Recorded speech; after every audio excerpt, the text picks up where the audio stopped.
Então, a gente sempre pensa num processo e o processo vai começar no primeiro grau, vai para o segundo grau, podendo chegar aos tribunais superiores.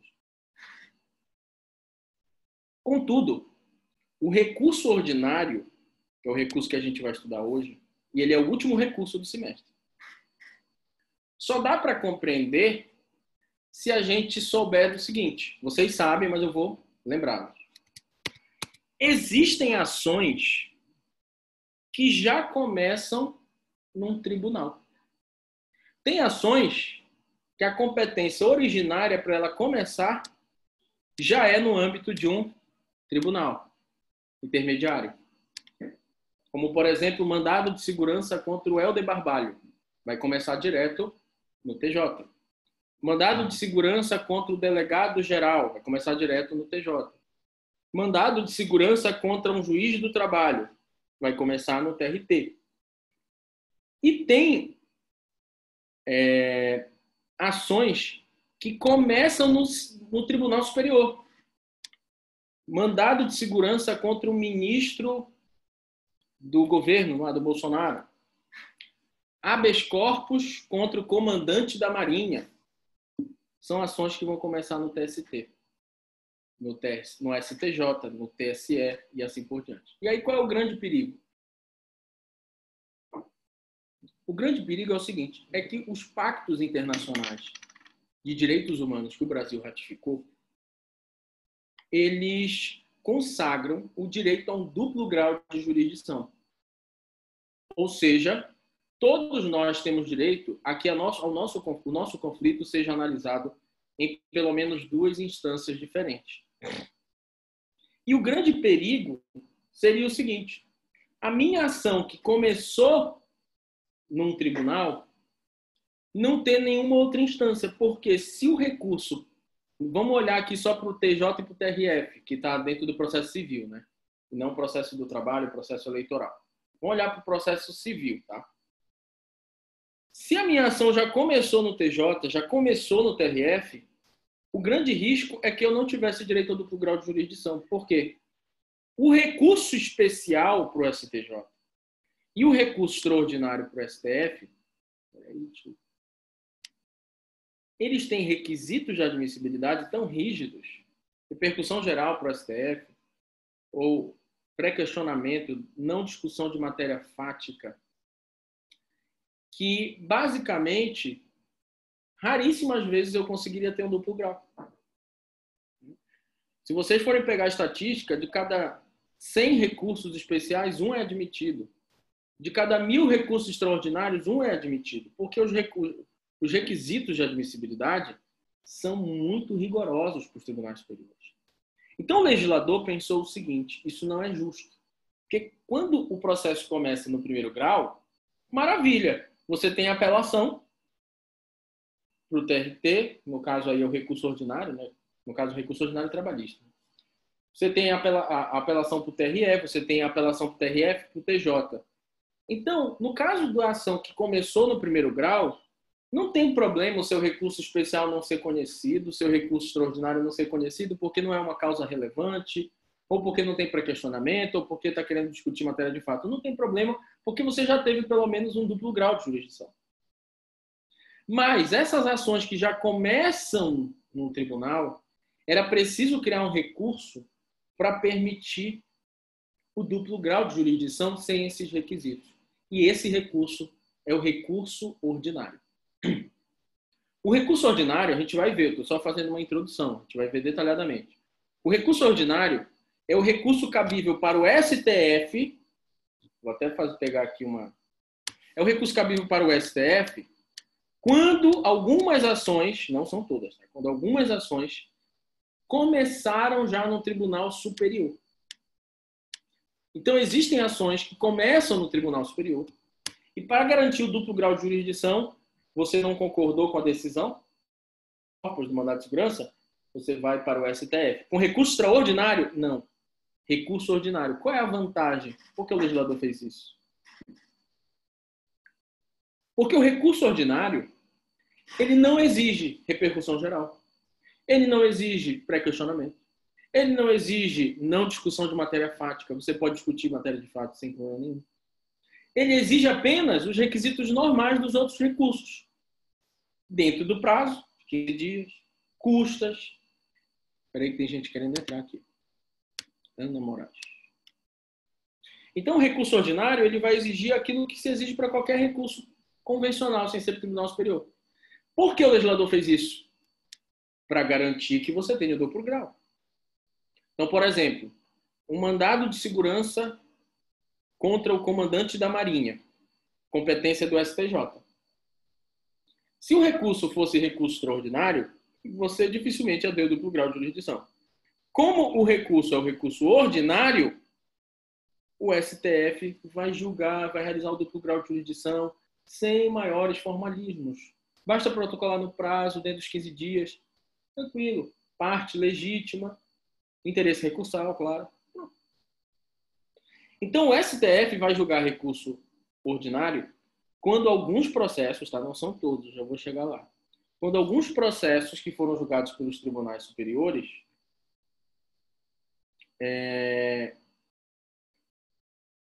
já começaram no Tribunal Superior, você vai poder ir até o STF com recurso ordinário e vai ser julgado normalmente. Contudo, o STJ também julga recurso ordinário. Quando? Basicamente, quando algumas ações começaram já no Tribunal Intermediário. Habeas corpus, mandado de segurança, já começou no Tribunal Intermediário. E aí, o STJ não vai ser recurso especial que você vai entrar, porque senão seria muito difícil ser conhecido. Vai ser o recurso ordinário. Tá? Então, eu tenho o recurso ordinário que é julgado pelo STF e eu tenho o recurso ordinário que é julgado pelo STJ. Eu tenho aqui STF e eu tenho aqui STJ. Qual é a importância do recurso ordinário? Garantir que algumas questões tenham duplo grau. Só cuidado com uma coisa. A matéria de recursos é uma matéria taxativa em lei. Ou seja, a gente vai ver daqui a pouco que o STF julga em recurso ordinário, mandado de segurança, habeas corpus, habeas data, que foi julgado por um tribunal superior. Depois a gente vai ver o STJ julga recurso ordinário de mandado de segurança julgado em um tribunal intermediário. Só que o que acontece? Tem ações de competência originária que já começam no tribunal intermediário ou que já começam no tribunal superior, que não são mandado de segurança, não é habeas corpus, não é habeas data, não é nenhuma dessas ações. E, portanto, não está dentro da competência do recurso ordinário. O que isso significa? Significa que o recurso vai ser extraordinário, vai ser um recurso especial e você vai ter que submeter a tudo aquilo.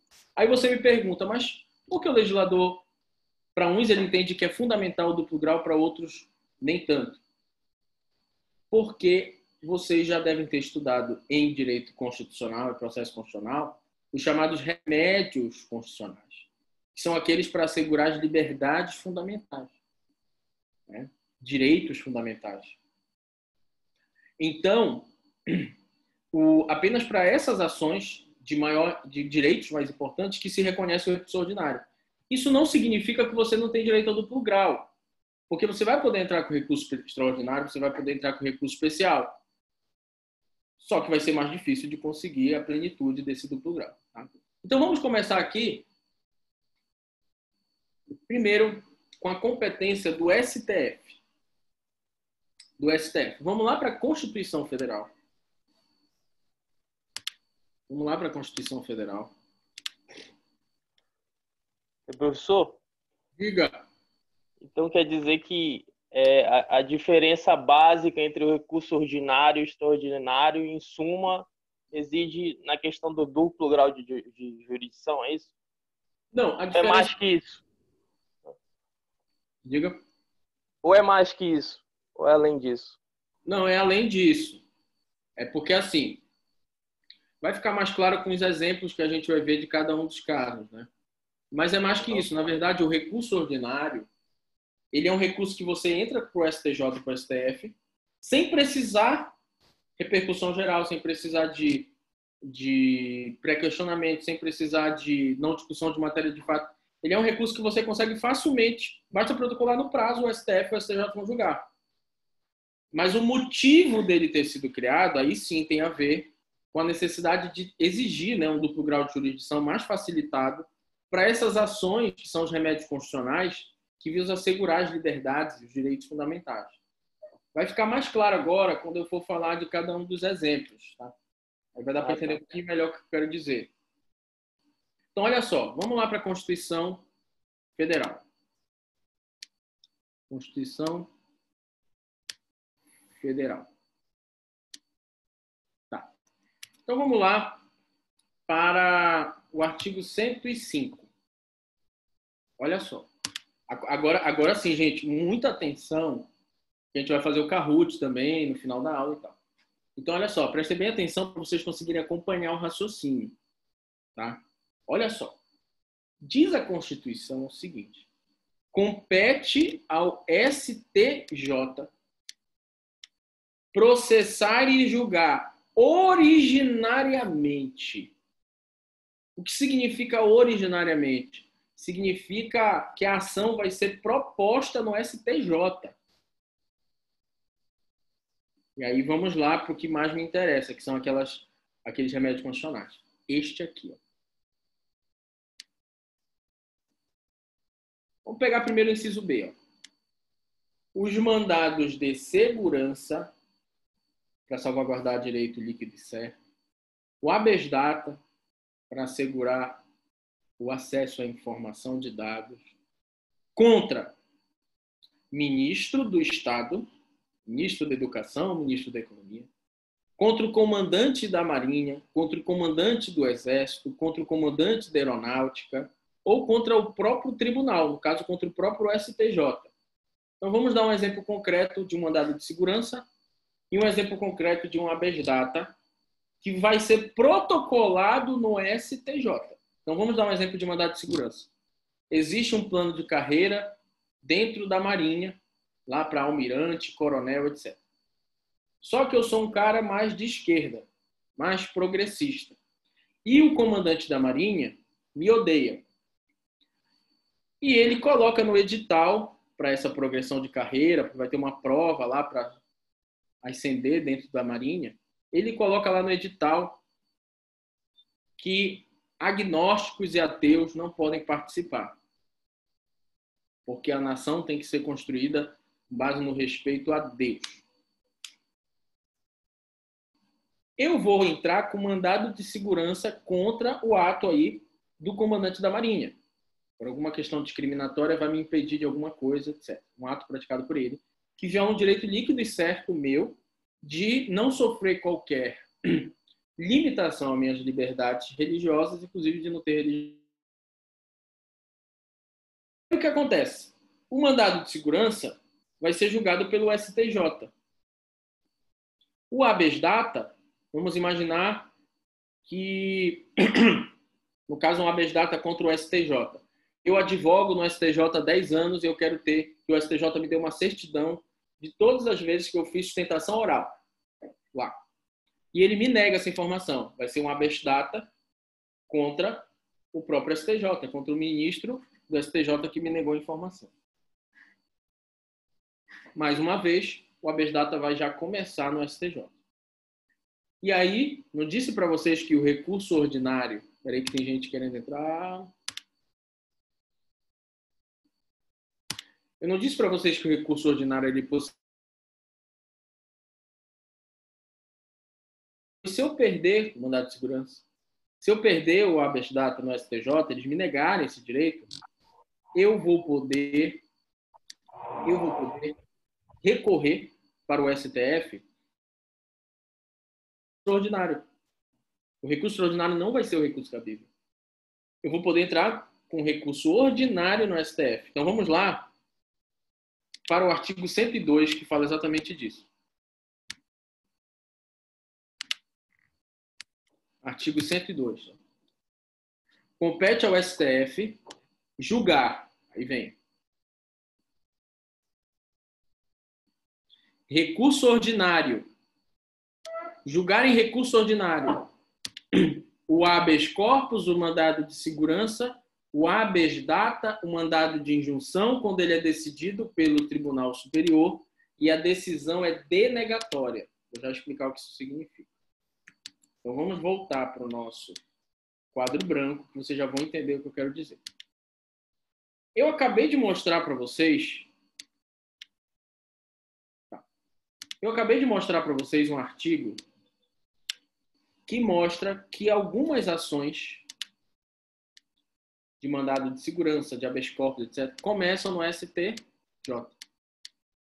Tem outro artigo lá que tem habeas data, mandado de segurança, que já começa no STF.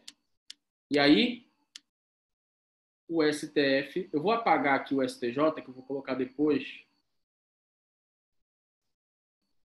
Eu vou só falar do STF primeiro. Então, olha só. Pronto. Resolvido. Olha só. O STF, isso está na Constituição, tá? Ele vai julgar recurso ordinário de qualquer habeas corpus, mandado de segurança, habeas data e mandado de injunção, que foi decidido por Tribunal Superior. Aí você me pergunta, professor, por que só estes casos? Porque tem outros casos que esses tribunais superiores têm competência originária, como ação rescisória, etc. Porque esses são remédios constitucionais, são muito importantes para salvaguardar os direitos fundamentais. Então, se entende que deve facilitar a vida da pessoa para ter um duplo grau de jurisdição. Então, olha só, gente, nesse caso, eu perdi o habeas data contra o comandante da Marinha. Eu tive improcedente o mandado de segurança contra o STJ. Recurso cabível, STF. Só cuidado com uma coisa. A Constituição faz questão de destacar que só cabe recurso ordinário para o STF quando a decisão, vou até colocar aqui, negrito aqui, ó, quando a decisão for denegatória. Ou seja, só cabe recurso ordinário se eu perder o habeas corpus, se eu perder o mandado de segurança, se eu perder o habeas data, se for julgado improcedente o mandado de injunção. Porque se for procedente para fundamental, o recurso cabível é o recurso extraordinário, com todos os requisitos. Então, o legislador só quer facilitar a vida do cidadão, porque é uma liberdade fundamental. Aí, recurso ordinário, se for ruim a decisão, se for improcedente a decisão desses remédios constitucionais, para o cidadão. Para ele, a via vai estar aberta, o caminho vai estar aberto para ele entrar com o recurso ordinário. Agora, se ele sair vitorioso, no caso, quem vai ter interesse de recorrer é o comandante da Marinha, é o STJ, é a autoridade coatora, é o governador, é o presidente da República. Aí, o recurso é o recurso extraordinário. Recurso extraordinário. Então, primeira parte aqui. O STF está controlando esses remédios constitucionais, ele está exercendo duplo grau de jurisdição quando o remédio constitucional é julgado pelo TSE, pelo TST, pelo STJ. E a mesma coisa diz o CPC. Vamos lá para o CPC agora. Tem mais gente querendo entrar. Vamos lá para o CPC. O CPC diz: são cabíveis os seguintes recursos: apelação, agravo, agravo interno, embargo, recurso ordinário. Aí vem. Recurso ordinário. Serão julgados em recurso ordinário, aí a primeira parte, a gente está vendo a primeira parte, pelo STF. Mandado de segurança, habeas data, mandado de injunção decididos pelos tribunais superiores. Ou seja, se cair numa prova de OAB, se cair numa prova de concurso, que o habeas data foi julgado pelo TSE e foi improcedente, que o mandado de segurança foi julgado pelo TST e foi improcedente, que o mandado de injunção foi julgado pelo STJ e foi improcedente, o que você já sabe? O habeas data foi julgado pelo STJ e foi improcedente. E esse habeas data, esse habeas corpus, esse mandado de segurança, esse mandado de injunção tinham competência originária naquele tribunal superior. Se a decisão foi improcedente e ele foi julgado por um tribunal superior que ele é habeas data, ele é mandado de segurança, ele é mandado de injunção, ou ele é habeas data, ele vai ser julgado pelo STF. Tá? Pelo STF. Quando denegatória a decisão. Então, voltando para cá.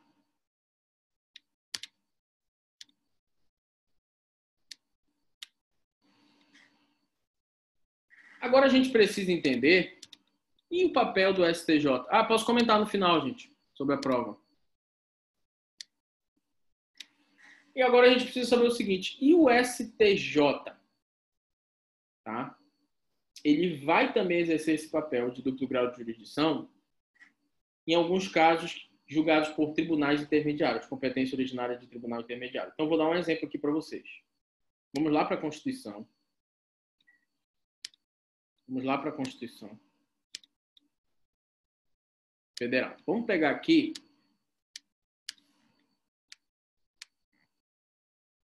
os tribunais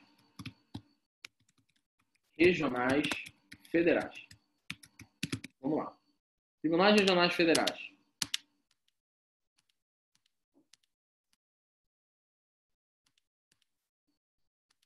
Aqui, ó. Tribunais regionais federais. Só para a gente ver que tem ações que já começam no Tribunal Regional Federal, ou seja, não começa no juiz de primeiro grau. Então, vamos lá. Compete aos tribunais regionais federais, ou seja, não está falando do juiz federal, está falando do Tribunal Regional Federal. Processar e julgar originariamente. Aí vem. Mandado de segurança habeas data contra um ato do próprio tribunal, do próprio TRF, ou contra um ato de um juiz federal, ou um habeas corpus contra um ato de um juiz federal. Vocês estudaram em processo penal, acredito, que quando o violador da minha liberdade de locomoção for uma pessoa privada, como um restaurante, um hotel que me deixa preso, um estabelecimento que impede que eu saia, o habeas corpus é protocolado perante o primeiro grau de jurisdição. Quando a autoridade coatora também é um delegado de polícia, onde eu entro com o habeas corpus? No primeiro grau de jurisdição. Eu não estou falando desse habeas corpus. Mas tem um detalhe. Quando a autoridade coatora for um juiz federal, vamos dar um exemplo aqui. O juiz federal apreende meu passaporte para eu pagar uma dívida. A autoridade coatora é um juiz. E aí, quando a autoridade coatora é um juiz, o habeas corpus contra o ato desse juiz é protocolado no tribunal que ele está vinculado. Então, o habeas corpus contra um juiz federal, que, por exemplo, apreendeu o meu passaporte ou determinou uma prisão preventiva ou temporária fora das hipóteses legais, o habeas corpus é protocolado direto no TRF. É uma ação protocolada direto no TRF. Tá? Então, só para dar um exemplo para vocês. Aí, vamos então agora analisar o recurso ordinário. Está lá no artigo 105. Já fala então do STJ.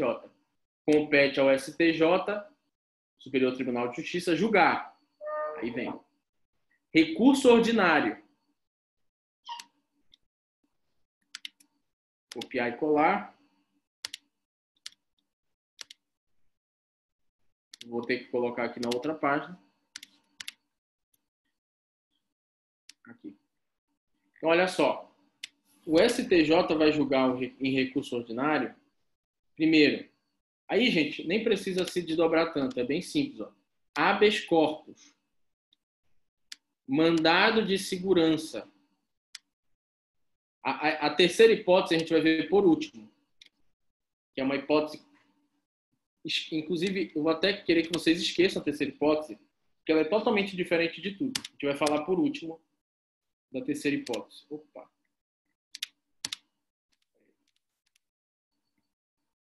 Vou apagar a terceira. Ela tem que ser vista por último mesmo. É uma questão que envolve Estado estrangeiro, não envolve remédio constitucional. Então, é fácil aqui, ó. O STJ vai julgar habeas corpus e mandado de segurança.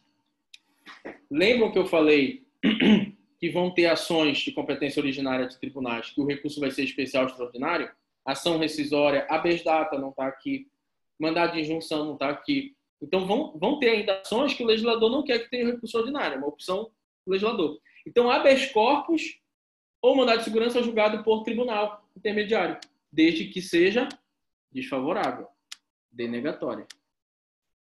Então, mandado de segurança julgado pelo TJ ou pelo TRF, denegatória a decisão, recurso ordinário para o STJ. Habeas corpus, competência originária do TJ ou do TRF, negou STJ.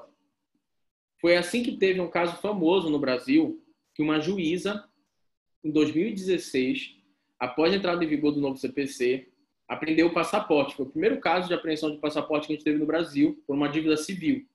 Uma dívida civil. Aí o cara entrou com habeas corpus no TJ de São Paulo, contra o ato da juíza. E o TJ de São Paulo negou o habeas corpus. Aí sabe o que ele fez? Recurso ordinário para o STJ. E o que o STJ fez? Reformou a decisão e concedeu o habeas corpus para que ele devolvesse o passaporte para ele. Tá? Então, vamos voltar para a nossa tela aqui. STJ vai julgar o recurso ordinário nessas duas hipóteses. Agora vamos estudar a terceira. A terceira hipótese eu deixei por último de propósito, porque para entender essa terceira hipótese, tem que fazer o seguinte. Esqueçam tudo que vocês estudarem em recursos, porque ela desafia todas as regras possíveis e imagináveis. Olha só. O que é o normal? Esqueçam o processo civil, tá? Na vida humana. O que é normal? Eu, por exemplo, numa escola, você vai reclamar lá da escola. O que é normal? Você reclamar primeiro com o professor. Seu filho não está aprendendo lá na escola, você vai reclamar primeiro lá com o professor. Se o professor não resolver, você vai reclamar com a diretora, com a coordenadora. Se a coordenadora daquela série, né, não resolver, você vai falar com a diretora. Se a diretora não resolver, você vai falar com o dono da escola. É inimaginável que o professor não tenha resolvido o seu problema e você vá direto com o dono da escola. Se tem o coordenador, se tem o diretor. Né? E aí, também é inimaginável, num processo, que eu não concorde com a decisão de um juiz de primeiro grau, e eu recorra para o STJ. É inimaginável isso, né? Como é que eu posso não concordar com a decisão de um juiz qualquer, de um juiz de primeiro grau, e eu entro para o STJ? Ora, se tem um monte de tribunal intermediário, pelo menos um tribunal intermediário, né? É inimaginável isso, pois é exatamente o que acontece na terceira hipótese. Tá?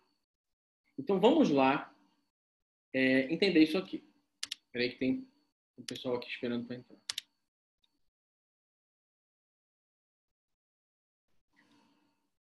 Vamos lá. O que acontece? Existe uma hipótese rara, tá? Realmente, se você for consultar hoje, como eu já consultei, tem lá 3 processos desses no Brasil inteiro. Em 2017, quando eu dei aula disso, eu pesquisei lá, tinham 2. É uma hipótese muito rara de acontecer, mas que cai em concurso, cai em tudo, você tem que saber. O que acontece? Existe a possibilidade de um Estado estrangeiro ou organismo estrangeiro entrar com uma ação contra uma pessoa que tem domicílio, que tem residência no Brasil. Isso é possível. É possível o Canadá entrar com uma ação contra o Bona? É. Para eu devolver o dinheiro de uma bolsa que eu recebi lá quando eu morei lá. Se entrar com ação aqui em Belém contra o Bona, o Canadá, pode. O município de Boston pode entrar com uma ação contra o Bona no Brasil, porque quando eu morei lá, eu incendiei uma uma casa. Isso foi quase verdade, viu? Quando eu morei lá em 2016, em Boston, eu fui fazer um frango frito, né? Fui fazer um frango frito e pegou fogo lá a frigideira e a casa ficou cheia de fumaça. E lá é outro mundo, né? Boston é outro mundo. Lá, uma rua está esburacada, qualquer pessoa manda uma foto para a prefeitura, no dia seguinte a rua está asfaltada. Lá é tudo assim perfeito, né?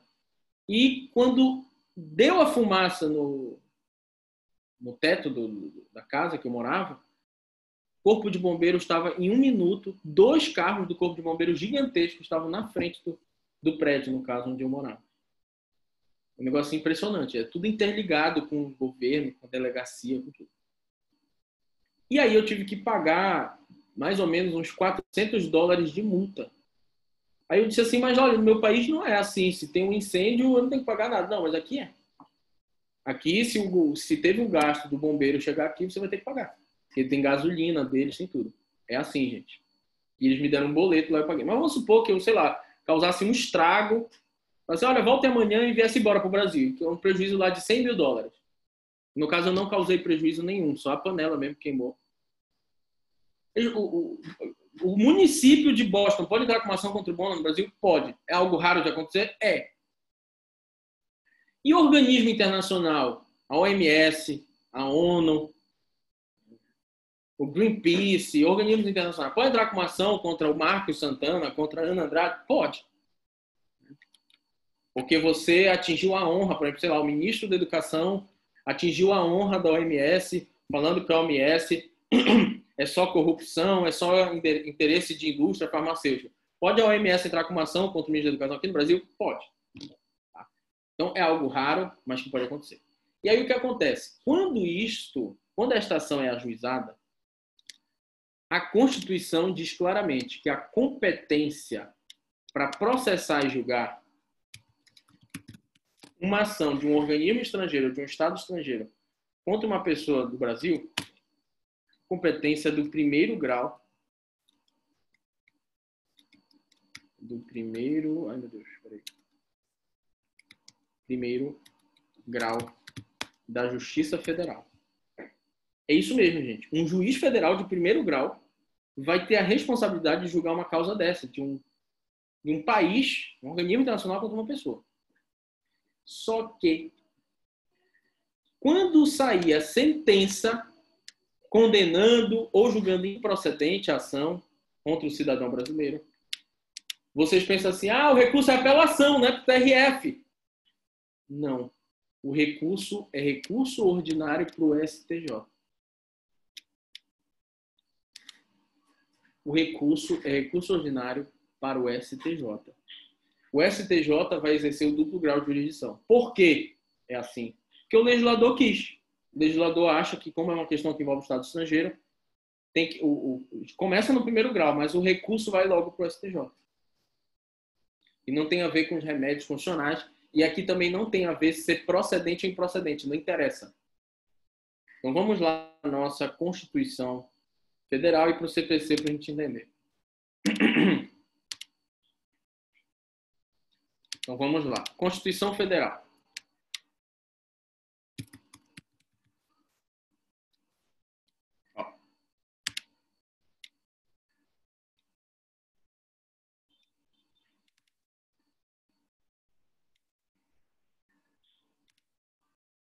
Aqui, ó. Aos juízes federais. Juiz federal, gente, primeiro grau. Compete processar e julgar. Aí vem. As causas entre um Estado estrangeiro ou organismo internacional e um município, né, ou uma pessoa residente no Brasil. Beleza? E o recurso cabível contra essa decisão? O recurso cabível contra essa decisão também aqui, ó. Julgar, compete ao STJ, ó. STJ, Superior Tribunal de Justiça. Julgar o recurso ordinário, ó. Aí vem das causas em que for parte Estado estrangeiro, organismo internacional. Então,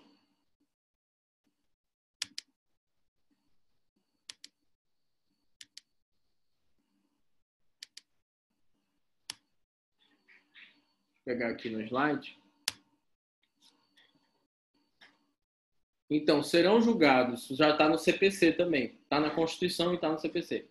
Serão julgados em recurso ordinário pelo STF, mandado de segurança, habeas data, quando denegatória a decisão e for processada em Tribunal Superior. STJ vai julgar mandado de segurança, tem o habeas corpus também, e os processos que tiver de um lado o Estado estrangeiro, do outro organismo internacional, do outro um cidadão ou um município.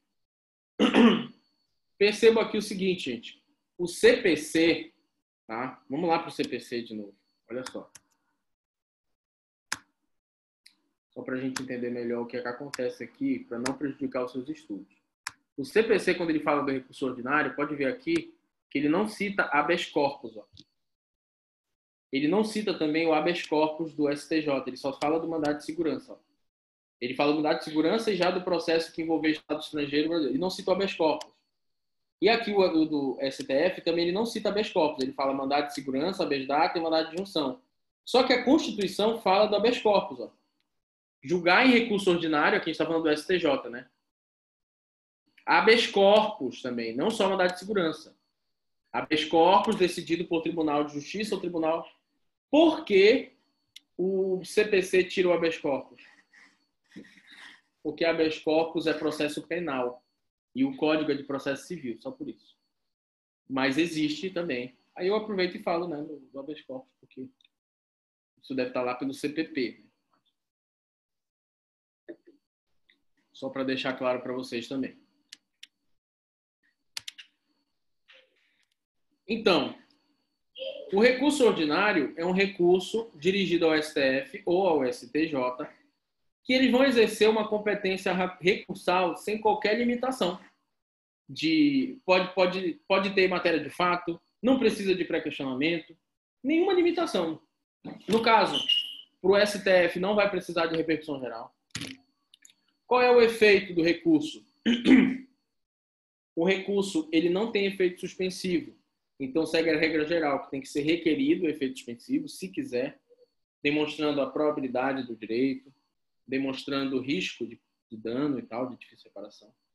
E onde é protocolado o recurso ordinário? Ele é protocolado perante o presidente do tribunal, daquele tribunal que julgou a causa originária. E aí o presidente do tribunal vai intimar a outra parte para apresentar contrarrazões e remeter para o Tribunal Superior, independente de juízo de admissibilidade. Então, vamos ver se vocês estão com boa memória. Esse procedimento é parecido com qual recurso?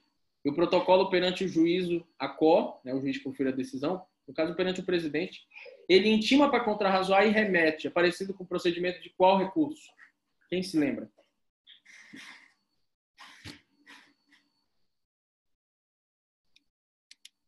Alguém se lembra, gente?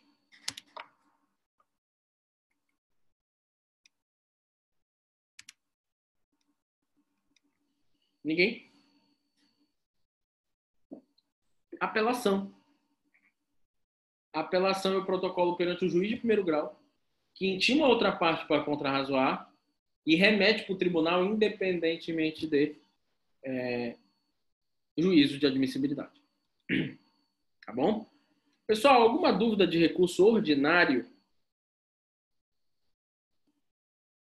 Podemos avançar?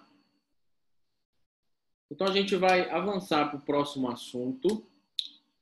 Eu vou fazer uma introdução sobre o próximo assunto, que já não é mais recurso, tá? E após fazer essa introdução do próximo assunto, a gente dá 10 minutinhos aí para voltar. Então, olha só. O próximo assunto é o assunto... Peraí, que eu vou ter que colocar de novo aqui. Quadro branco.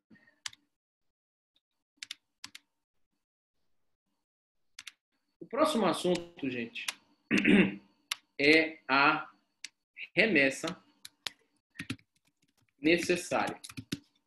Que já não é mais recurso, tá? É um assunto que tem a ver com recurso, mas que não é recurso.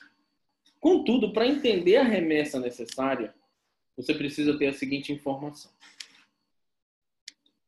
Quando eu tenho, tá? Vou colocar aqui, entes federativos,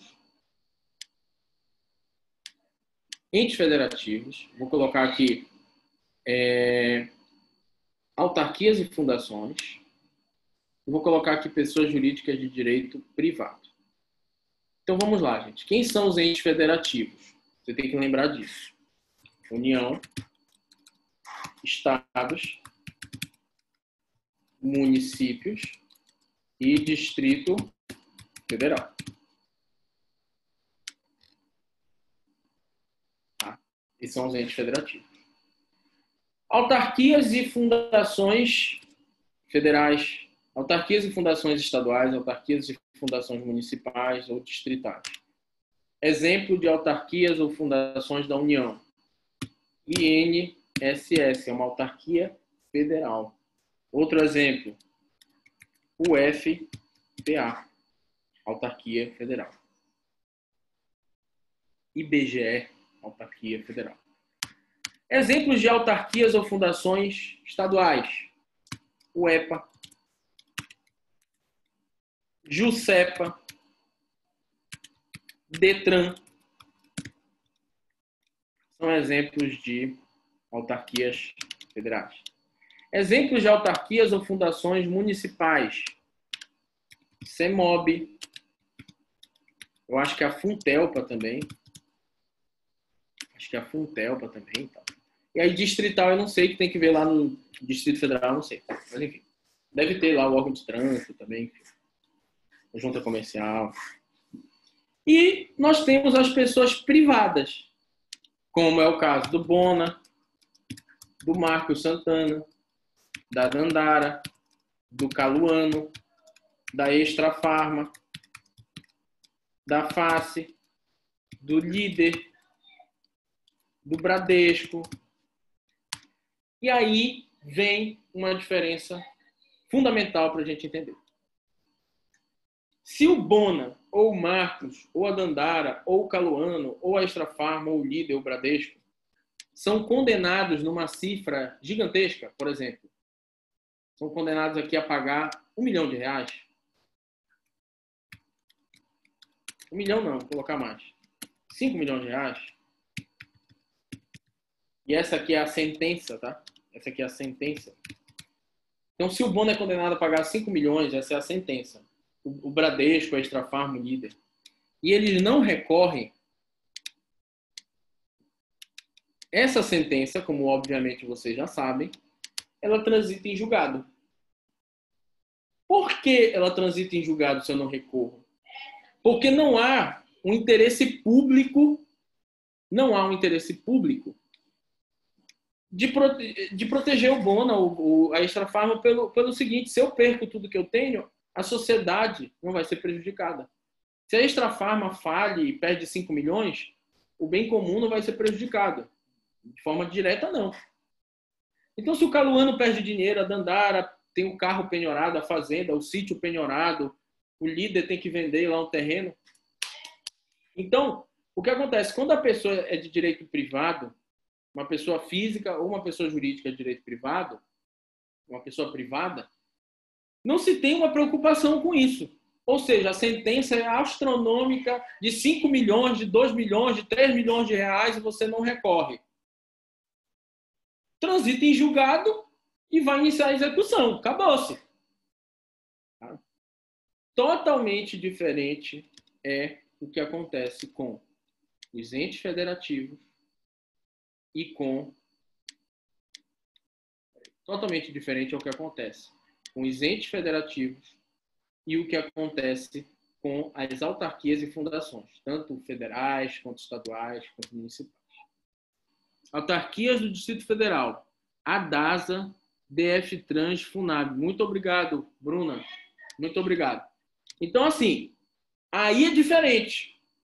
Porque se o município de Belém, vamos imaginar, é condenado a pagar 5 milhões.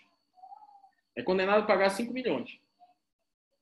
E o procurador do município está doente, está com Covid, ou se esquece de entrar com recurso, perde o prazo, Quem vai perder com esses 5 milhões?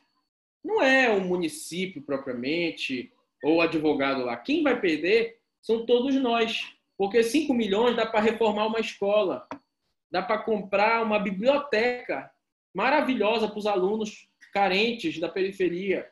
5 milhões dá para asfaltar sei lá, uns 10 quarteirões aqui. Dá para pagar um serviço desse de asfaltar a rua. 5 milhões dá para pagar o salário dos professores da rede de ensino municipal por 3 anos. Então, assim, no caso da pessoa privada que não recorre, o problema é seu. A sociedade não é prejudicada, não tem um interesse público aqui, de saber se essa decisão é justa ou não. Mas quando a sentença condena um ente federativo, ou uma autarquia, ou uma fundação pública, que são pessoas jurídicas de direito público, aí o bolso do cidadão, o erário, vai ser prejudicado. Então, vamos agora ir para outro raciocínio. O que acontece se uma sentença de 1 bilhão, 5 milhões, transitar em julgado, aliás, não tiver nenhum recurso, passou o prazo do recurso, o que acontece? Se for pessoa jurídica de direito público, não acontece nada. Absolutamente nada. Ou seja, é condição de eficácia da sentença que condena a fazenda pública o reexame pelo tribunal. Tá? Então, gente, é condição de eficácia o reexame pelo tribunal. É exatamente o que diz o CPC. Bem aqui, ó. Exatamente o que diz o CPC.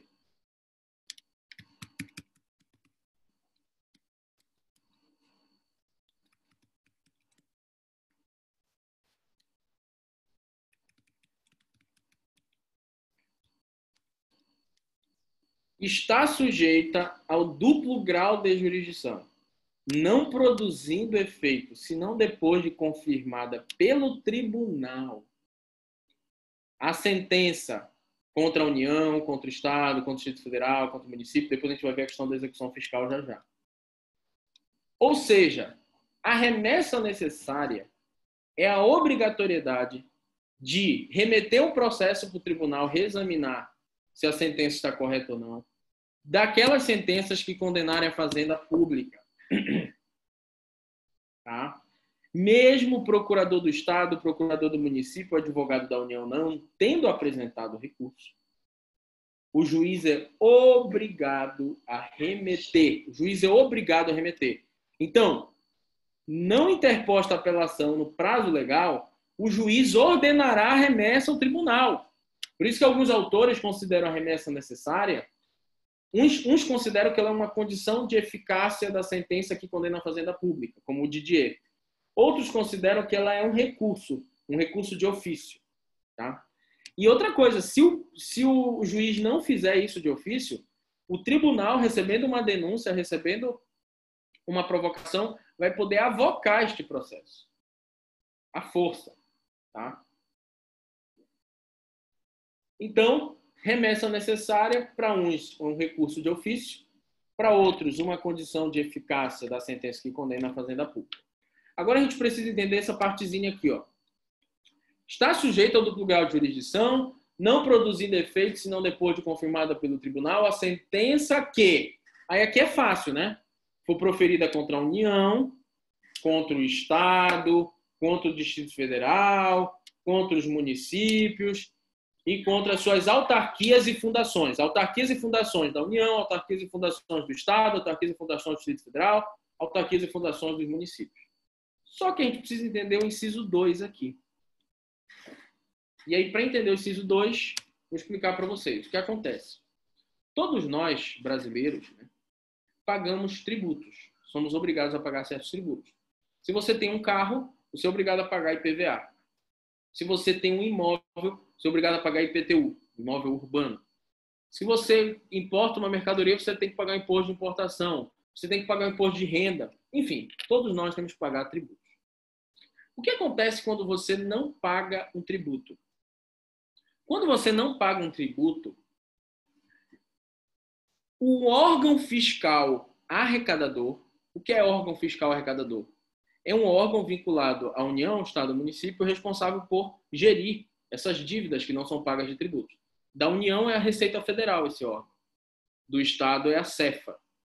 E do município é a Cefim. Então, o que esse órgão fiscal vai fazer se ele identificar na fiscalização dele que você não pagou o imposto de transmissão quando fez uma doação, você não pagou o imposto de transmissão no caso da morte de alguém, você não pagou IPVA, não pagou imposto de renda, não pagou o ISS, o órgão fiscal arrecadador, a Cefim, a Cefa, a Receita Federal, vai te notificar para tu apresentar defesa. Vai te autuar e vai te notificar para tu apresentar defesa. Se a tua defesa for rejeitada, o teu nome vai ser inscrito num cadastro de dívida ativa, né? Chamada de dívida ativa mesmo, da União, tem lá os devedores da União, dívida ativa do Estado, dívida ativa do município. Para que isso? Essa lista de devedores vai para a Procuradoria da União, que é o advogado da União, vai para a Procuradoria do Estado, que é o procurador do Estado, vai para a Procuradoria do Município, que é o procurador do município, para que eles entrem com a execução fiscal. Então, se você é procurador do município, muitas vezes a Cefim vai te mandar, olha, esses caras não pagaram aqui, entra com a execução fiscal. Se você é procurador do Estado, muitas vezes vai chegar da Cefa, olha, tem esses devedores aqui, são os maiores, entra com a execução fiscal. E se você for advogado da União, muitas vezes vai chegar lá, ó, olha, aqui no Pará, tais e tais empresas não pagaram imposto de renda da pessoa jurídica, foi apurada essa dívida e tal. Entra com a execução fiscal. E aí o que acontece? Quando você entra com a execução fiscal, você visa expropriar o patrimônio do devedor para conseguir satisfazer aquela dívida. Mas o devedor tem uma defesa. A defesa que o devedor pode fazer na execução fiscal chama-se embargos à execução fiscal. O que ele pode alegar nos embargos à execução fiscal? Ele pode alegar prescrição, ele pode alegar decadência, ele pode alegar um excesso do cálculo, ele pode alegar que não houve a incidência do fato gerador do tributo, ele pode alegar que é parte ilegítima, que ele é um homônimo e que a empresa é outra empresa. Enfim, ele pode alegar uma série de coisas. Tá? Ele pode alegar que já pagou. E aí que vem o grande perigo. A sentença que julga essa defesa, ela pode reconhecer a prescrição ou a não incidência de um fato gerador de uma dívida de 500 milhões. Como vocês viram agora a questão do Bolsonaro, que saiu na mídia, que a Igreja Universal, a Igreja não sei das quantas, está devendo 500, 400 milhões para a União de tributos, assim, assado. Então, pega aí uma grande empresa, sei lá, um Bradesco, uma Extra Farma, pode ter, sei lá, ter uma dívida de milhões, que dá para construir escola, que dá para construir, asfaltar rua, que dá para fazer museu, que dá para fazer um monte de coisa com dinheiro. Reverter em prol da população. Então, quando o juiz julga procedente a defesa do executado, quando o juiz julga procedente os embargos de execução, se não tivesse um duplo grau de jurisdição, a gente corre um sério risco aqui. Vou dar um exemplo para vocês, não vou dizer o nome da pessoa, mas tem uma juíza de São Paulo que foi presa. Ela era juíza de vara de fazenda, porque os procuradores do Estado estavam achando estranho que toda vez que eles entravam com execução fiscal de ICMS, de milhões e milhões contra grandes indústrias, essa juíza sempre julgava procedente os embargos. 100 milhões, 50 milhões, ela reconhecia decadência, prescrição, não incidência do fato gerador. E esses procuradores do Estado começaram a ver que a juíza estava andando de Porsche, estava comprando triplex, estava tendo um padrão de viajando o mundo inteiro. E aí esses procuradores do Estado começaram a ver o seguinte: ela está recebendo propina. Tem corrupção aí do juiz. E eles denunciaram para a Polícia Federal. A Polícia Federal fez escuta telefônica. Dito e feito. Dito e feito. Ela estava recebendo propina. Olha só o risco desses processos aí que um juiz lá do interior, não sei das quantas, ou mesmo da capital, recebe lá uma propina e julga procedente para te livrar de 500 milhões da tua dívida. É tão grave quanto condenar a fazenda pública, porque ela vai deixar de receber. E aí, por isso que o CPC diz, bem aqui, ó, está sujeita ao duplo grau de jurisdição, não produzindo efeito, senão depois de confirmada pelo tribunal, a sentença que julgar procedentes, parcial ou totalmente, os embargos à execução fiscal. Tá? Exatamente porque se julga procedente embargo à execução fiscal, nós temos uma perda enorme de arrecadação. Pode ter uma perda enorme de arrecadação. Tá? Agora, só cuidado com uma coisa. Não é porque teve condenação da União, do Estado, do município, das autarquias e das fundações, não é porque foi julgado procedente embargo de execução fiscal que vai ter remessa necessária. A remessa necessária ela só existe se não for interposta a apelação. Então, assim, se o procurador do município entrou com apelação, se o procurador do Estado entrou com apelação, se o advogado da União entrou com apelação, não vai ter remessa necessária.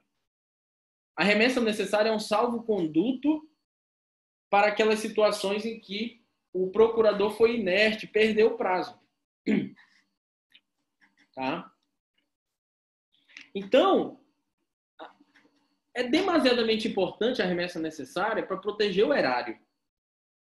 E para proteger o erário contra a corrupção. Porque, assim, quando tiram o meu dinheiro, eu estou alerta se tiraram o meu dinheiro. Quando tira o dinheiro da empresa do teu pai, da padaria do teu pai, do supermercado do teu pai, na hora ele vem lá tirar o dinheiro dele. Mas ente público, gente, é terra de ninguém. Então lá vai pagar lá 1 milhão de precatório, 2 milhões, não sei das quantas, 500 milhões, não sei das quantas. E se não tivesse esse controle, essa exigência de remessa necessária, no caso de não entrar com recurso, poderia ter muita corrupção, gente, poderia ter muito prejuízo. Porque eu ia lá fazer um acerto com o juiz, digamos, se eu fosse dessa índole, eu ia fazer um acerto com o juiz, olha, condena o município de Belém a me pagar 5 milhões. Desses 5 milhões eu te dou 500 mil. Aí ele condena. Quando o procurador do município fosse querer recorrer, eu chegava com o procurador do município e dizia o seguinte, olha, não entra com recurso, 500 milhões eu vou te passar. 500 milhões é para ti. Então a gente teria um grande risco aí de vilipêndio do erário, né? Do dinheiro público. Agora, cuidado com uma coisa. Não faz parte do conceito de fazenda pública as sociedades de economia mista e as empresas públicas. Então, vamos aqui. Cuidado. Vou tirar o Marcos, vou tirar o Bono. O Bradesco, se não recorrer lá dos 5 milhões, transitou em julgado, ele vai pagar. Mas e a Caixa Econômica Federal? E o Banco do Brasil? E mais que isso? E a Petrobras? E a Companhia das Docas do Pará? Pessoal, cuidado. Companhia das Docas do Pará é uma sociedade de economia mista. Petrobras é uma empresa pública. Caixa Econômica é uma empresa pública. Banco do Brasil é uma sociedade de economia mista. Que tem capital estatal. Mas, pasmem, eles são pessoas jurídicas de direito privado. Sociedade de economia mista e empresa pública, e empresas públicas são pessoas jurídicas de direito privado. Porque é a atuação econômica do poder público. Então, quando o poder público vai explorar economicamente, ele tem que estar de igual para igual com as outras pessoas jurídicas. Então, assim, qual é a diferença do Banco do Brasil, da Petrobras, da Caixa Econômica para o INSS, para o UFPA, para o EPA? A UEPA, o UFPA e o INSS não lucram, não tem interesse de lucrar com nada. A Petrobras, a Companhia das Docas do Pará, o Banco do Brasil, a Caixa Econômica, lucram. Então, quando o Estado explora a atividade econômica, tem um capital estatal explorando a atividade econômica, ele não pode ter privilégios. Por isso que aqui, quando a Caixa Econômica, o Banco do Brasil, a Petrobras, a Companhia das Docas do Pará são condenadas, se eles não recorrerem, já era, transitou em julgado, não tem privilégio nenhum. E se a Caixa Econômica, o Banco do Brasil, a Petrobras, a Companhia das Docas forem condenadas em cifras milionárias, não tem precatório, é penhora na conta corrente. Por quê, gente? Se a pessoa jurídica que tivesse capital público, como é o caso do Banco do Brasil, da Caixa Econômica, da Petrobras, da Companhia das Docas do Pará, tivesse toda uma série de privilégios, o que aconteceria? Aconteceria que a pessoa jurídica de direito privado com capital privado nunca ia conseguir se destacar, porque o banco público ia ser sempre o banco ia se destacar em tudo, porque ele ia ter uma série de privilégios, né? Ia poder ter penhora, se a sentença condena tem que ter o remessa, ele ia ter uma série de privilégios. A padaria do poder público ia ganhar de todas as outras padarias. E aí, fazendo um paralelo para quem tem interesse, né, de estudar, por exemplo, a Revolução Russa e tal, o que o comunismo, uma das coisas que o comunismo faz é o seguinte, o comunismo não significa que não vai ter inovação necessariamente. O comunismo não significa que não vai ter produtos e serviços que vão ter lucro, né?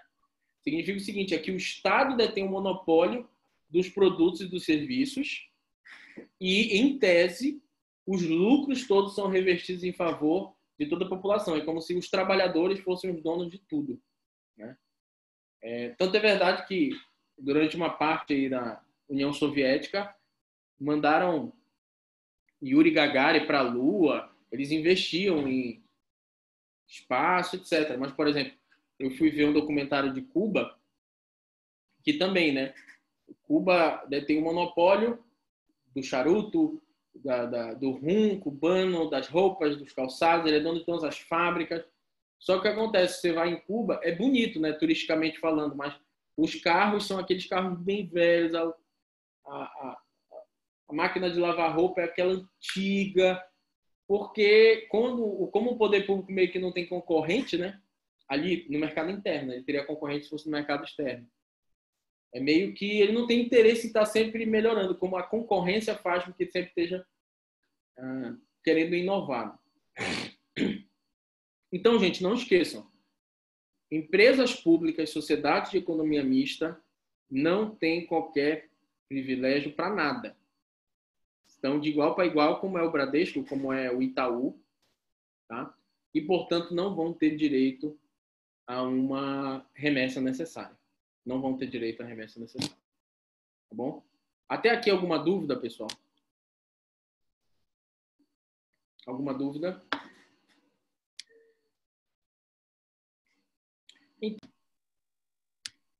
Então, agora a gente vai estudar as hipóteses que não vai se exigir a remessa necessária. Então, vamos lá para o CPC.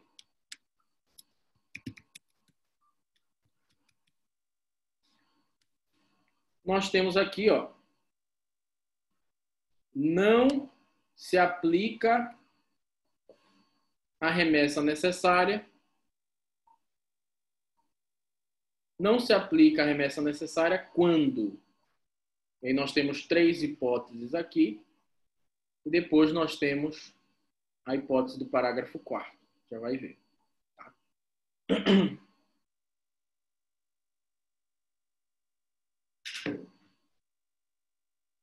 Eu vou resumir essas hipóteses no quadro branco. Fica mais fácil, mais simples. Tá?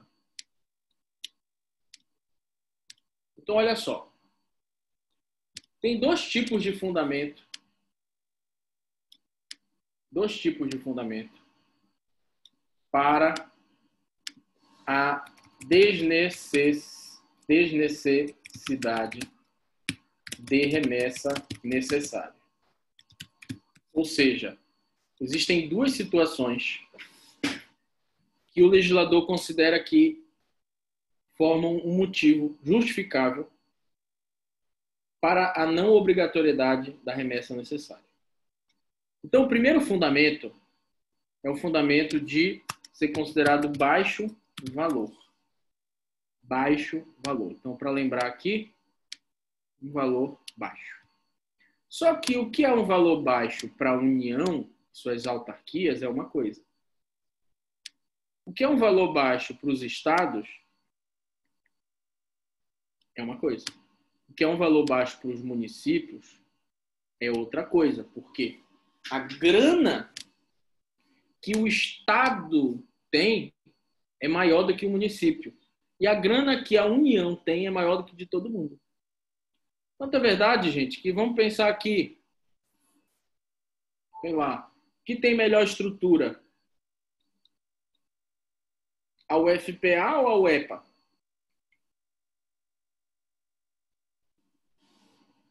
A UFPA, porque ela é federal. Né? O que tem mais estrutura, o IBAMA ou a SEMA? Secretaria Municipal do Meio Ambiente. Vai lá no IBAMA. Não sei se vocês alguns já são estagiários, né? Eu, quando era estagiário, ia muito no IBAMA, na SEMA, é gritante. O IBAMA é a estrutura. O que tem mais estrutura, a Polícia Federal ou a Polícia Civil? Polícia Militar do Estado. Até a qualidade da arma que o policial usa e tal. O que tem mais qualidade? Uma estrada federal, né? Uma rodovia estadual. Então, assim, a União tem mais grana. Tá? E aí o que acontece? Esse é o primeiro fundamento. A gente já vai ver baixo valor.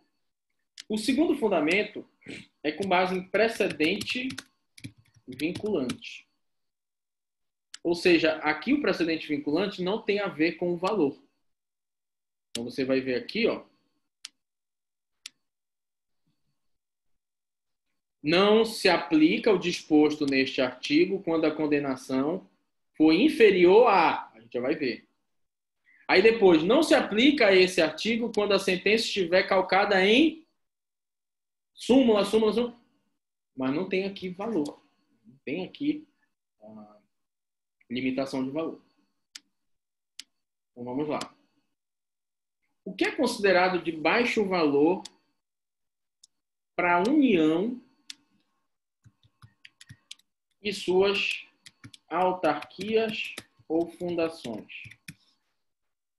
Para a União, suas autarquias e fundações é considerado de baixo valor condenações de até 1.000 salários mínimos. Ou seja, R$ 1.000.000. É isso? Vamos só confirmar aqui, gente. 1.000 salários mínimos. Vamos colocar o salário mínimo aí, R$ 1.000, né? R$ 1.000 vezes 1.000. Dá R$ 1.000.000. Então, a União, a UFPA, o INSS é condenado em 900 mil, 800 mil, não recorre, já era. Nós estamos julgados. Tá? Porque R$ 1.000.000 para a União é considerado pouco. R$ 1.000.000 para a União é considerado pouco. Em um dia, tem lá um gráfico que mostra o impostômetro, né?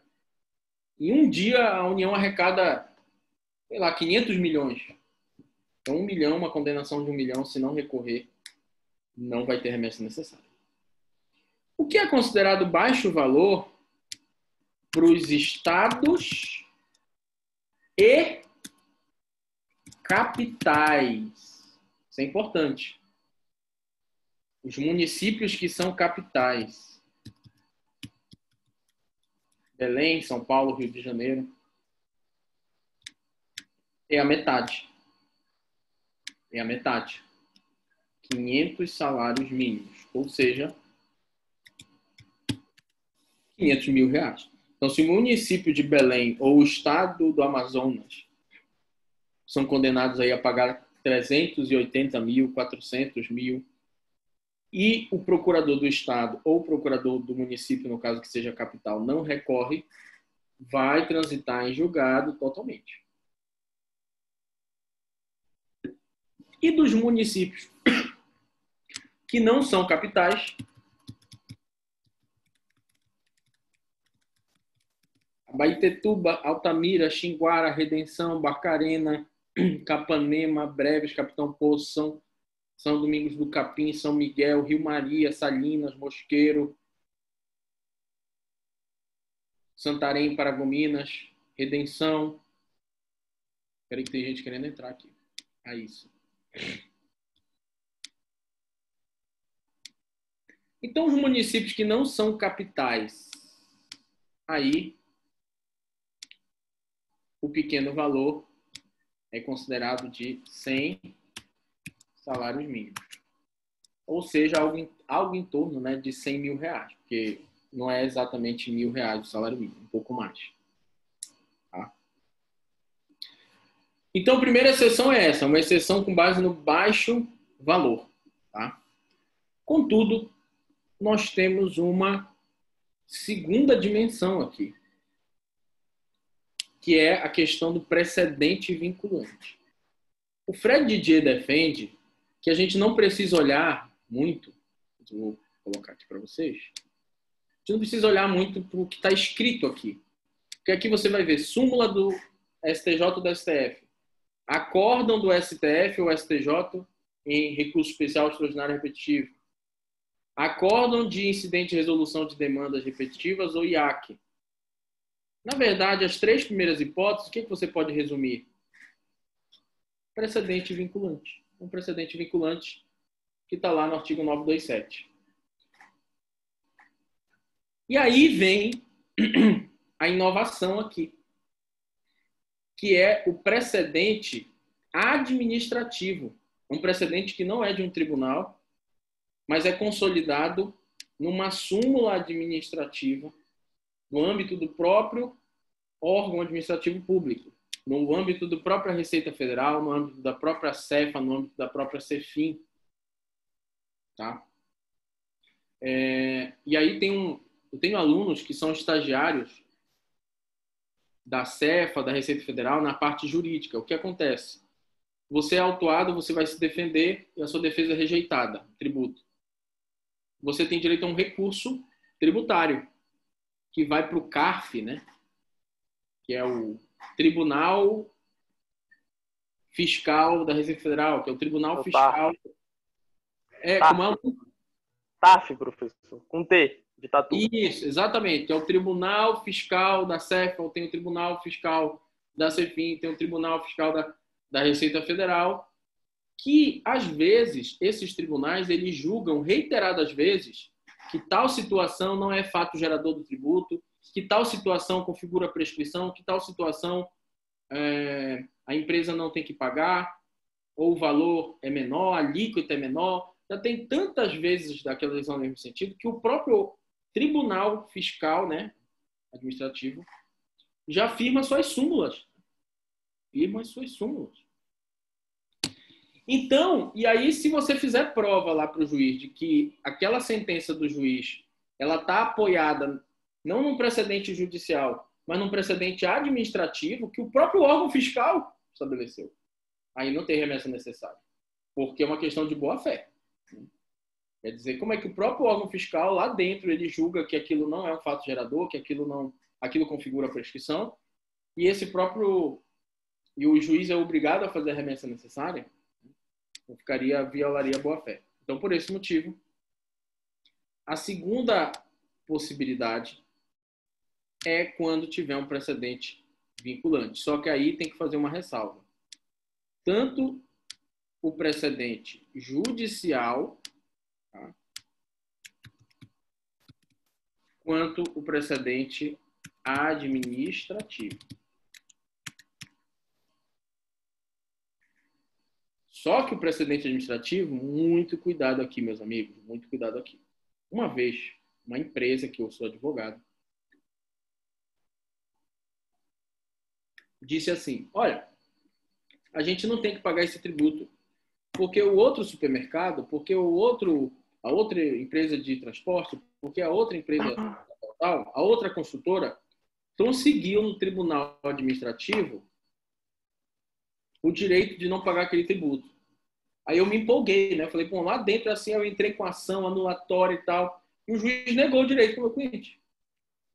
Aí depois eu fui ver, gente, peraí que tem gente querendo entrar. Depois eu fui verificar o seguinte, que não é qualquer precedente administrativo. Olha o que o CPC diz.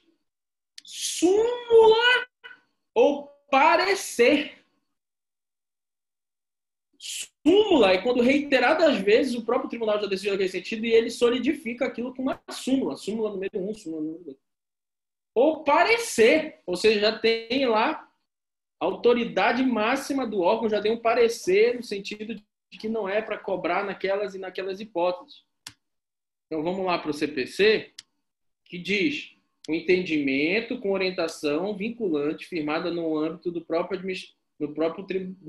órgão administrativo, consolidada em parecer ou um parecer já do setor jurídico lá do tribunal, já é uma orientação que não é para cobrar o tributo da empresa de praticagem quando ela tem sede em outra cidade. O tributo do ISS não é cobrado no local onde é realizado o serviço, mas sim onde ela tem sede, no caso Santarém. Pronto. Então já tem um parecer consolidado, ou uma súmula que também é consolidada. Então, um caso vitorioso de uma pessoa, um caso vitorioso de outra pessoa, não é um precedente administrativo para fins de você exigir tudo isso. Assim como um caso já julgado no judiciário não é um precedente vinculante.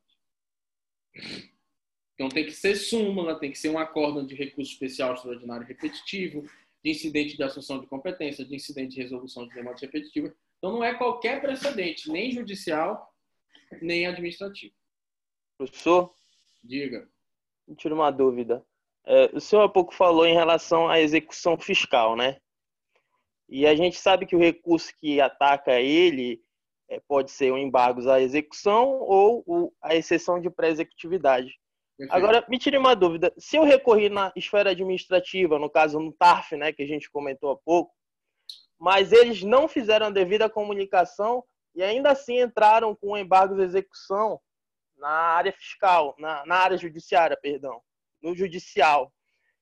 Se eu não recorrer nesse prazo, vai se esgotar para mim a possibilidade de recurso? Como é que funciona tramitando concomitantemente na administrativa e no judicial? Não, depende. Tu tá por quem? Tu tá pelo ente público ou tu tá pelo cidadão?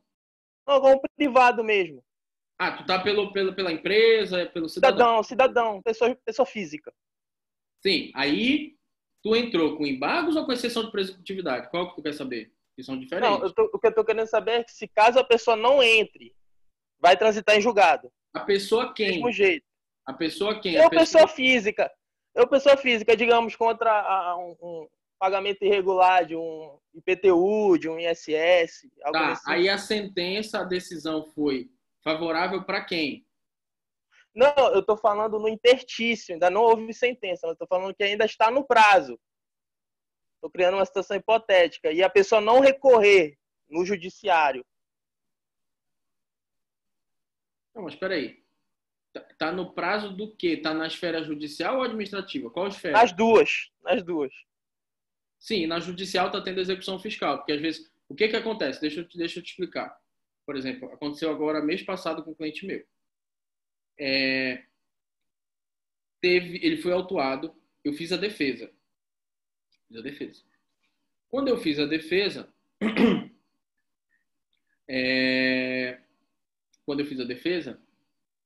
a defesa foi rejeitada. Quando a defesa foi rejeitada, eu entrei com recurso para o Tribunal Administrativo lá da Cefim. Isso. ISS. Beleza. Quando eu entrei com recurso administrativo lá para a Cefim foi e entrou com execução fiscal. Tá? Então, assim, aí eu esqueço a parte administrativa, porque, assim, caso o meu recurso no administrativo seja provido, com certeza a execução fiscal vai ser extinta, sem problema nenhum, né? Porque já o próprio ente público deu provimento ao meu recurso. Então, é automático. Né? É automático, vai ser comunicado, eu mesmo, o próprio ente vai comunicar. Agora, esquece essa questão, vamos imaginar que, sei lá, o recurso vai demorar anos para ser julgado, vai ficar lá. Como acontece lá no Detran. Nunca julgam aquele recurso lá da multa e tal. Então vamos concentrar no judicial. Eu estou sendo executado por R$500 mil. município. E aí eu entro com a minha defesa, que pode ser exceção de pró-executividade para matérias de ordem pública ou embargos à execução, que é a defesa clássica prevista em lei de forma expressa. Aí sim, vamos lá, prossegue no teu exemplo. Qual vai ser a decisão do juiz? A decisão do juiz vai julgar procedente a minha defesa para reconhecer a prescrição, para reconhecer o não cabimento daquela dívida, ou ela vai julgar improcedente a minha defesa para manter a execução fiscal? Qual a decisão que tu queres falar de exemplo? Qual das duas? Favorável para mim ou contrário a mim? Favorável a mim. Favorável? Favorável ao cidadão, então tem remessa necessária se estiver dentro dos valores. Porque se é favorável ao cidadão, o ente público vai deixar de arrecadar.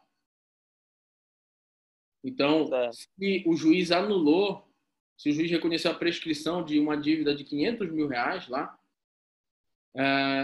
no caso 500 mil reais, se for capital, está ainda dentro do limite inferior, e aí se não recorrer vai transitar em julgado. Mas se for, digamos, 700 mil, 800 mil, já está abaixo, já está, aliás, acima do mínimo, e aí se o ente público não recorrer, não transita em julgado. No caso contra o município de Belém, 800 mil reais, essa sentença não vai transitar em julgado, vai ter que ter remessa necessária. Entendeu? Entendi. Não, porque essa minha situação é um caso de IPTU. Mas o IPTU não tem remessa necessária porque os valores são muito baixos, né? Só se for IPTU da casa do João Dória, do Luciano Huck, que vai dar lá R$1 milhão o cara atrasar porque 4 anos. Isso cria muita confusão, né, professor? É uma historinha aí que confunde um pouco. Mas em que sentido? O que gera confusão?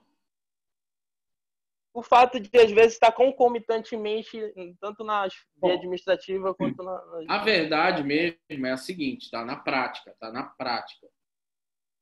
Na prática, existe uma orientação na Cefim e na Cef, eu conheço essa orientação lá de dentro, de que só é para entrar com a execução fiscal quando o recurso, pelo menos o recurso, for julgado. Não a defesa, né? Porque obviamente vai ter que ter defesa, senão até vai acreditar a nulidade da execução fiscal. Tem que dar a oportunidade de se defender quando ele é autuado, e aí depois tem um recurso.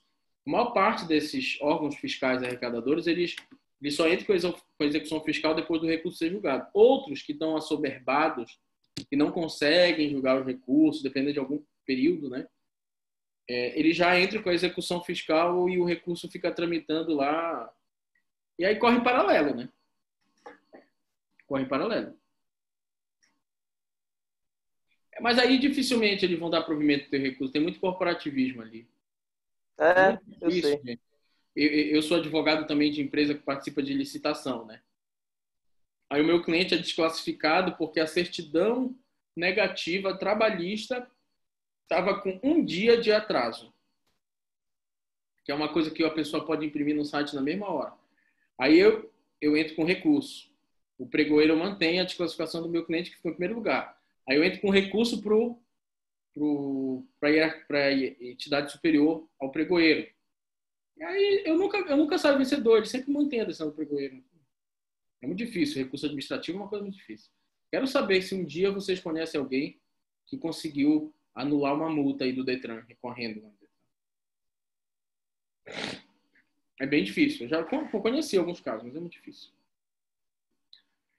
Tudo bem, pessoal? Então, a gente vai fazer o seguinte. A gente vai fazer a chamada e aí se preparem, porque o Kahoot vai envolver recurso ordinário, remessa necessária em todas as suas nuances, tá bom?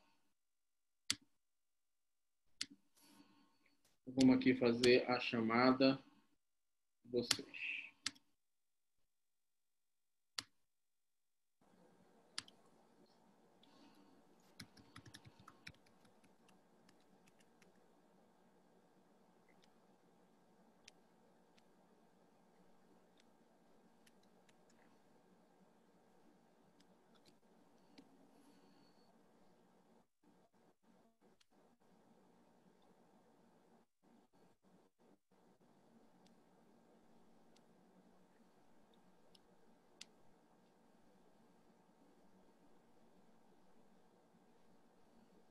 Aí a gente faz o Kahoot e depois do Kahoot eu vou estar disponível para tirar dúvidas da prova, tá? Mas não para dar a resposta, para esclarecer. Tá? Então vamos lá. Letra A.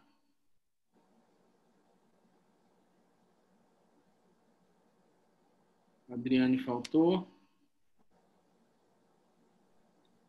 Agliberto faltou. Alexandre faltou. Baraúna faltou. Ana Andrade está aí. Ana Maria está aí. Ana Moraes faltou.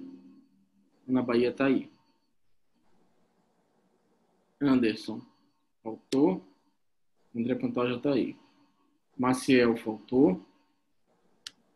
Armando está aí. Bruna Machado está aí. Camila Lopes faltou.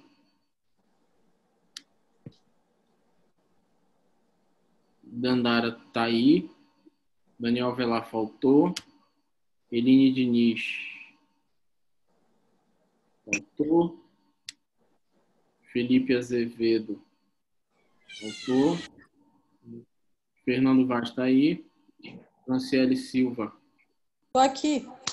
E Gabriela Nascimento faltou. Arley está lá, é o primeiro. Lopes está aí. Juliette faltou. Caluano está aí. Kedson está aí. Larissa faltou. Professor André Pantoja, eu tinha ido beber água. Tá, André Pantoja. Pantoja? André Castilho Pantoja. Já dei presença. Ah, tá. Obrigado. Nada. Larissa Lisboa faltou. Maiara Fonseca faltou. Márcia Silva faltou. Marcos está aí. Lourdes faltou. Professor Gabriela Nascimento, está presente. Tá. Lourdes faltou. Matheus faltou. Luane faltou. Paulo Xavier. Vocês sabem o nome de uma colega de vocês que está assistindo a aula de tarde? Ela pediu para eu não dar falta para ela à noite, que ela assistiu de tarde. Ninguém sabe o nome? Olha, Lourdes está aí. Márcia também. Tá, Lourdes e Márcia. Márcia, Lourdes. Renan Rosário está aí. Roberto. Professor, Rosiane. Rosiane e Vitória faltou. A Lourdes é quem assiste de tarde. Ah, a Lourdes é quem assiste de tarde. Tá. Bruna, de presença. Ótimo.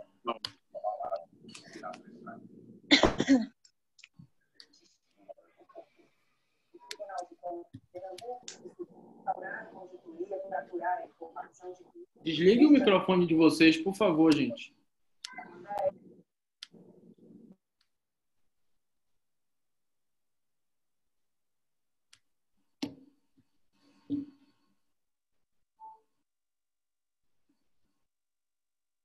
Pessoal, deixa eu só dar uma dica para vocês, tá? No caso do Kahoot, presta atenção nas vírgulas. Uma palavrinha, não, sim, muda todo o contexto, tá? Então, é melhor responder um pouco mais demorado, mais de linha por linha, do que fazer muito rápido.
Podemos começar, galera?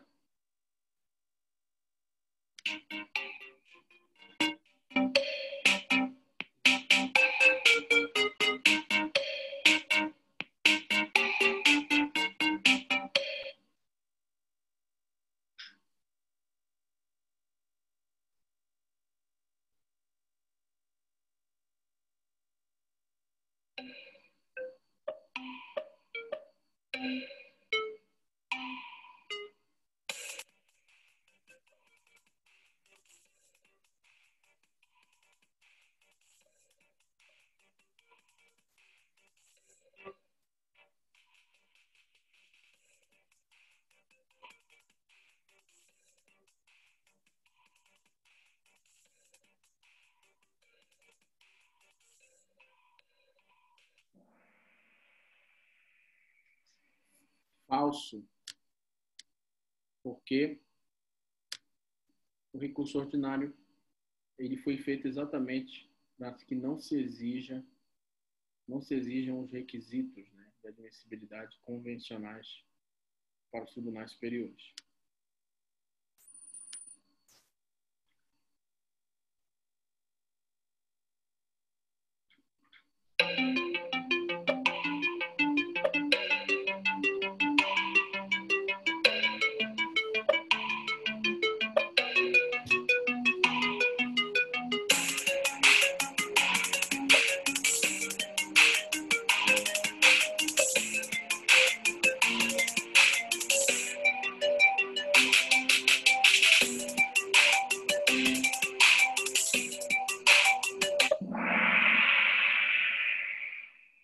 Falso. O município de Altamira é um município que não é capital.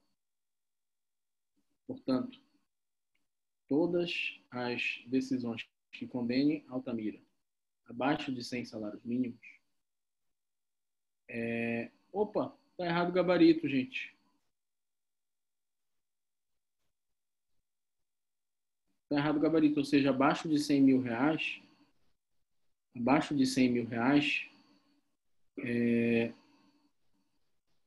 não precisa de remessa necessária. Ah, não, pô. Abaixo de 100 mil reais, não precisa de remessa necessária. Então, como disse que cabe remessa necessária, tá fácil. Tá certo o gabarito, gente. Tá certo o gabarito. Olha só, até eu me enganei aqui. Então, não teve recurso, mas condenou o município de Altamira em 80 mil reais. Tá falso. Não cabe remessa necessária.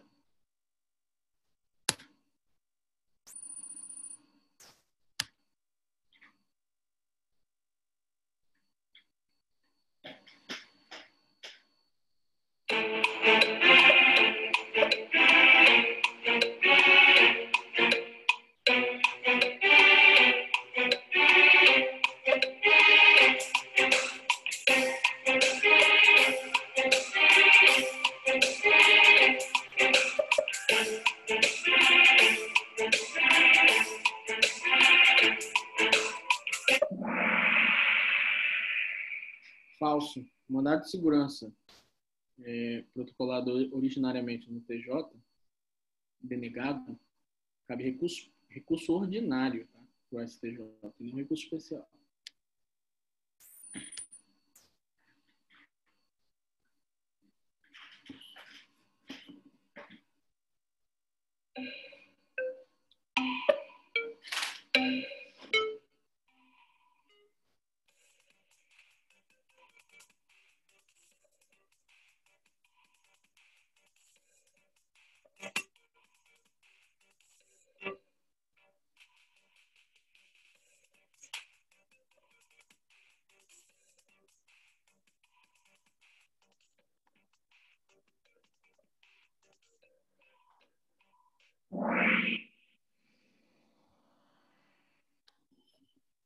Falso.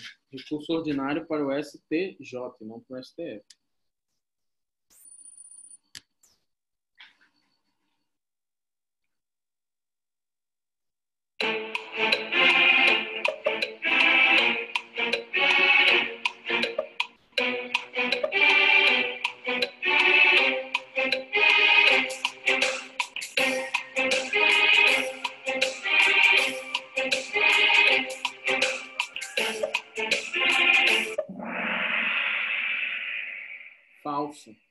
Se a União é condenada até o valor mais ou menos de R$ 1 milhão,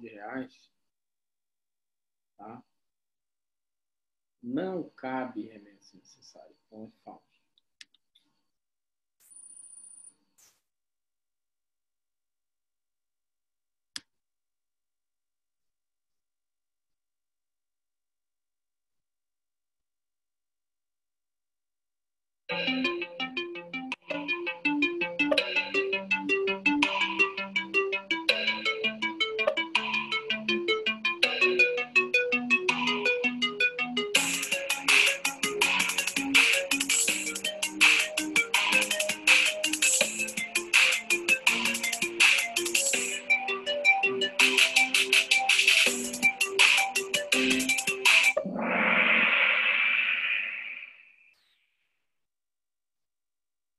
Sentença que julga totalmente improcedente embargos da execução, cabe remessa necessária. Falso, gente, porque é favorável à Fazenda Pública. Está julgando improcedente a defesa para cobrar os 5 milhões.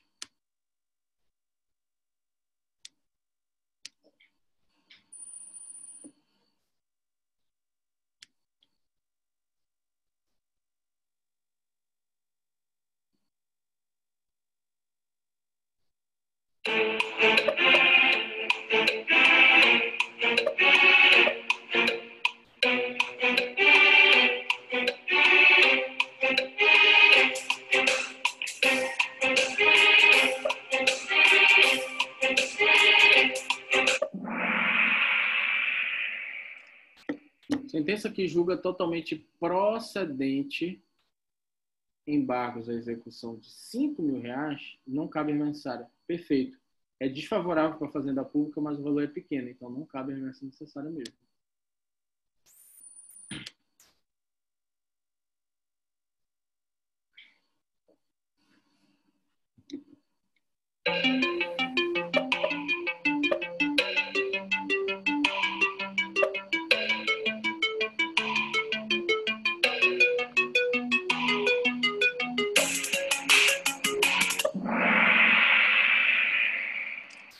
Não cabe remessa necessária, não interessa o valor aqui, porque a empresa pública federal é pessoa jurídica de direito público, é pessoa jurídica de direito privado. Não faz parte do conceito de Fazenda Pública.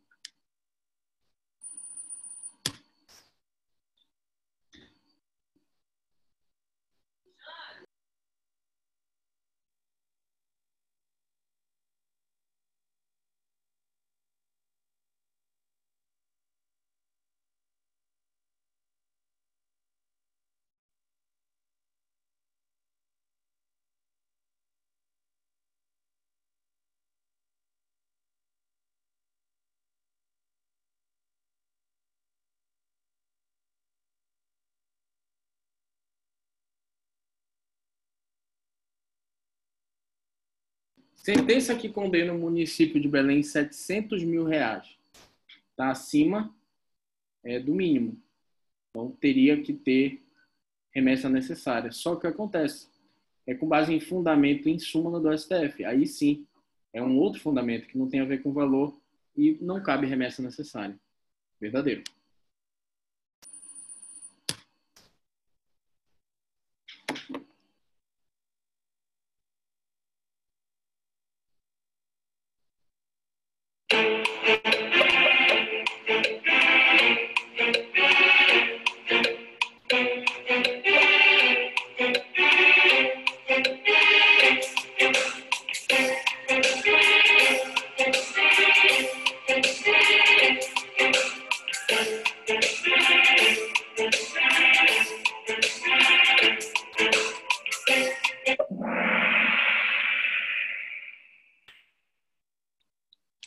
Sentença que condena o município de Belém em R$ 700 mil, com fundamento em súmula da CEFIM, não cabe remessa necessária. Também verdadeiro, que é a súmula administrativa.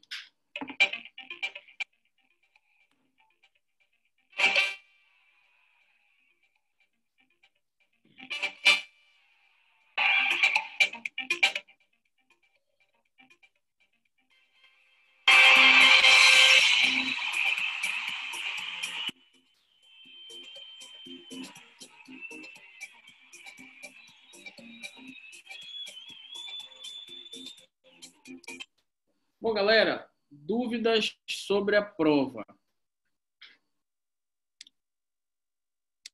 Deixa eu pegar aqui a prova de vocês. Parabéns, Marcos. Parabéns para todo mundo aí. O Marcos é o fominha do Kahoot. Então, vamos aqui pegar a prova. AP2 coronavírus, né? Ah, não é essa, gente. Desculpa. Prova recursos fácil, eu acho que é essa aqui. É do transgênero, né, pessoal? É essa do transgênero? Confirme para mim. Sim, tá. Então, assim, gente, essa é uma decisão do STF que passou a reconhecer, né, o direito de o transexual, a pessoa transgênero, mudar de gênero nos seus documentos, né? Todos. A pessoa tem um gênero biológico masculino, mas prevalece o gênero social, como ela se identifica na sociedade, sendo esse um requisito do exercício da liberdade fundamental, do plano existencial da pessoa viver como bem quiser, né? E aí tem vários argumentos, enfim, que não vem ao caso agora, com base... E aí o STF entendeu que tinha repercussão geral, dizendo que há uma nítida densidade que extrapola o interesse da parte, no caso da pessoa transgênero que estava entrando com recurso. Porque além de alcançar todo o universo das pessoas que buscam a sua identidade, buscam adequar a sua identidade de sexo, a sua identidade de gênero, também repercute no seio de toda a sociedade, né? De tolerância, de respeito às individualidades de cada um. E, por maioria, então, se entendeu a existência de repercussão geral.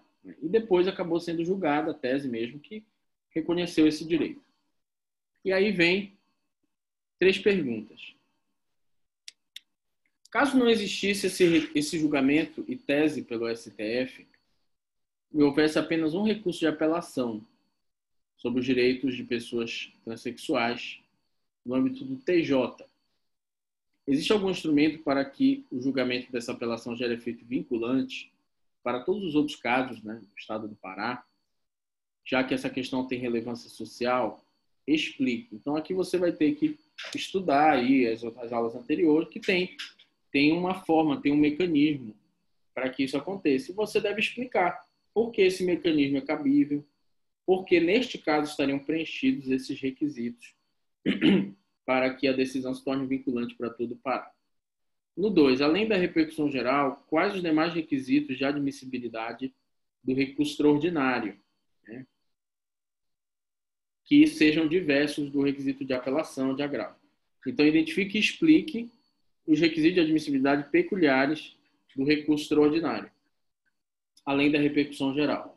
Ou seja, aqui eu estou perguntando para vocês, tirando a repercussão geral, quais são os outros requisitos de admissibilidade peculiares aí, no caso do recurso extraordinário, que não existem na apelação, que não existem no agravo. E o 3, identifique e explique quais princípios constitucionais impactados pela ideia de precedente vinculante. Então, na nossa aula de precedente, a gente estudou o impacto que os precedentes vinculantes têm na reformulação, né, no fortalecimento de alguns princípios constitucionais. E você deve explicar, só que deve explicar com as suas palavras, tá? Então, você estude o assunto e na hora que for escrever, você explica com as suas palavras, porque já teve uma coisa e outra copiada da internet, copiada do slide, que às vezes o meu slide eu tiro de algum livro, né? E aí dá plágio. Nesse caso, acaba prejudicando aí sua prova, tá bom? Eu acho que não tem muito mistério. Vai exigir, claro, uma dedicação de vocês para redigir essas questões, mas não tem nada de outro mundo. Tudo foi visto e foi estudado. Alguma dúvida, pessoal?